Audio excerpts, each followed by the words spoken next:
Hello mga ka-busy mind. So may nag-comment sa ating nakaraan na video tungkol sa kung paano mabilis na technique sa pag-address ng device gamit ng dip switch. So ang sabi niya, mali daw ang paliwanag natin. Kasi ang dip switch kapag naka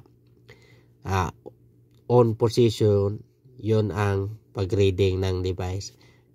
Ako ay hindi naman master sa mga binary numbers, pero base lang ito sa mga diagram na nabasa ko tungkol sa dip switch na ginagamit sa fire alarm system.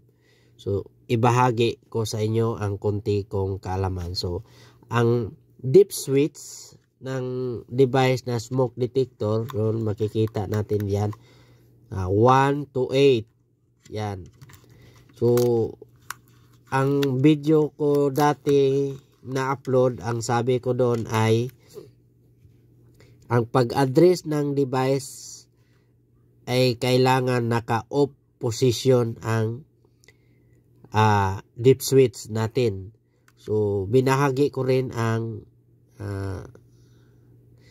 technique para mabilis. So dito,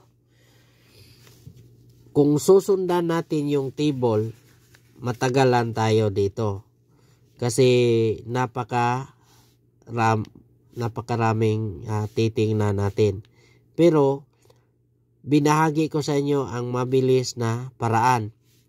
So kung ang nag-comment sa atin na baliktad yung pagkapaliwanag natin, so ito ang sagot ko. Ito yung table ng pag-address ng dip switch. So kung makikita natin yan ang address number. So itong 1 to 8, yun ang dip switch. Yan, dip switch yan sa loob. Yan. Kung dito sa address 1, kung titingnan natin sa dip switch 1, 1 to 8, yung ibig sabihin, yung dip switch 1 ay naka-off. Yung 2 to 8 na dip switch ay naka-on. Dito naman sa address 2, so kailangan yung dip switch 2 ang naka-off. Yung dip switch 1, dip switch 3 to 8 ay naka-on.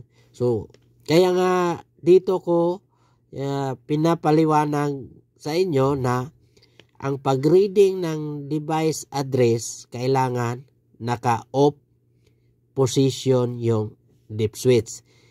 So sa mga ibang system siguro dapat naka-on position yung dip switch, pero sa addressable na device na ito, ang pag-reading ay naka-off position ang device natin. So halimbawa, device number 5, so ang dip switch na dapat nating i-off ay dip switch 3 and dip switch 1.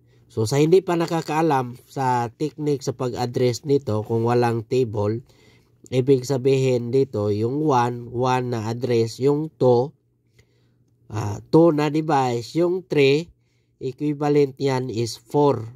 Kasi i-times 2 mo lang yung number na yan.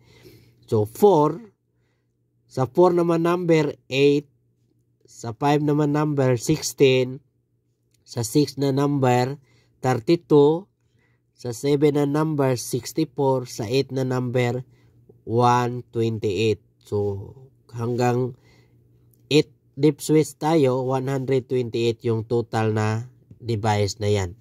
So yan ang pag-address.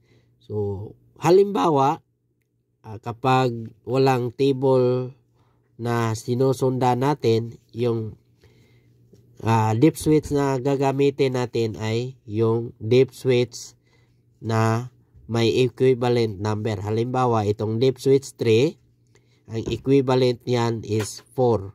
Kapag ang dip switch 3 ang ino-on natin, ibig sabihin ang address niyan ay number 4 na device. Okay?